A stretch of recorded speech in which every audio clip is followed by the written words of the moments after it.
ছাত্রছাত্রীরা তোমরা দেখে নাও, মাধ্যমিক 2025-এ যারা এক্সাম দেবে, ইতিহাসের কোন কোন মানচিত্র তোমরা করবে।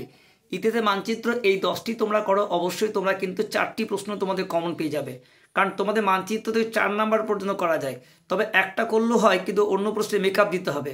তবে মানচিত্র শুধু পয়েন্টিং করলে তোমার 4কে 4ই পেয়ে যাবে। এই 10টি প্রশ্নের মধ্যে তোমরা ইতিহাসের মানচিত্র কমন পেয়ে যাবে। মানচিত্র দেখে নাও।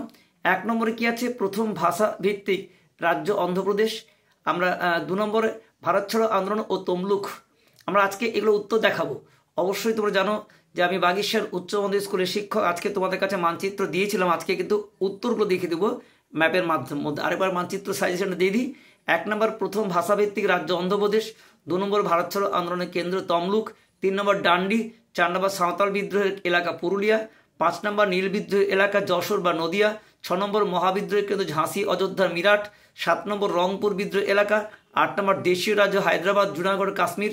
9 নম্বর পুনর্গঠিত রাজ্য মহারাষ্ট্র। 10 নম্বর ওয়াহাবি আন্দোলনের কেন্দ্র। এর মধ্যেও তোমরা যদি চাও যে আমি খুব কম প্রশ্ন কমন পাবো, তার সেই উত্তরটা তোমাদের আজকে দেখিয়ে দিচ্ছি। চলো, প্রথমেই তোমার দেখানো হচ্ছে যে কি প্রশ্ন তোমাদের, যে বারদৌলি সত্যাগ্রহের কেন্দ্র। বারদৌলি সত্যাগ্রহ কেন্দ্র এটা কি দেখাচ্ছে এখানে? সুরাট জেলার তমলুক। সুরাট জেলার তমলুক কিন্তু এই চিহ্নিত। অর্থাৎ এখানে কিভাবে করবে, 12 ডিগ্রি এবং 20 ডিগ্রির মাঝে এই যে খাঁজটি আছে, এই খাঁজটি আরও দেখিয়ে দিবে যে বারদৌলি এলাকার কেন্দ্র, অর্থাৎ সুরাট দেখালেই সেটি কিন্তু বারদৌলি তালুক হয়ে যাবে। পরের প্রশ্ন, যে বাংলা ওয়াহাবি ও সন্ন্যাসী বিদ্রোহের কেন্দ্র যদি দেখাতে চাও, তাহলে তোমরা এই যে এখানে 12 থেকে 20 থেকে 28 এর মাঝে দেখবে এই যে এলাকাটি আছে, এখানটি হচ্ছে তোমার ওয়াহাবি আন্দোলনের বারাসত। আর ওপরে যে কোনটি আছে ভাঁজটি, এটি কিন্তু হবে সন্ন্যাসী। এই দুটো কিন্তু তোমাদের কাছে খুবই গুরুত্বপূর্ণ। এবং তোমরা যে সাঁওতাল বিদ্রোহ এলাকা এবং ফরাজি আন্দোলনের কেন্দ্র এই প্রশ্ন দেখাতে চাও, তাহলে তোমরা চলে এসো একদম মানচিত্রে এই কোণে।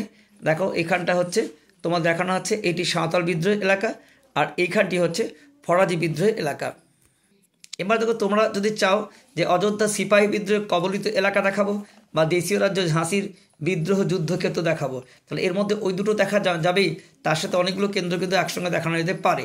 যেমন ধর দিল্লি, মিরাট, বেরেলি, লখনৌ, নাগপুর, পাটনা, গয়া, এলাহাবাদ, ঝাঁসি, আলিগড়, গোয়ালিয়র, সবগুলো কিন্তু একসঙ্গে দেখানো যেতে পারে।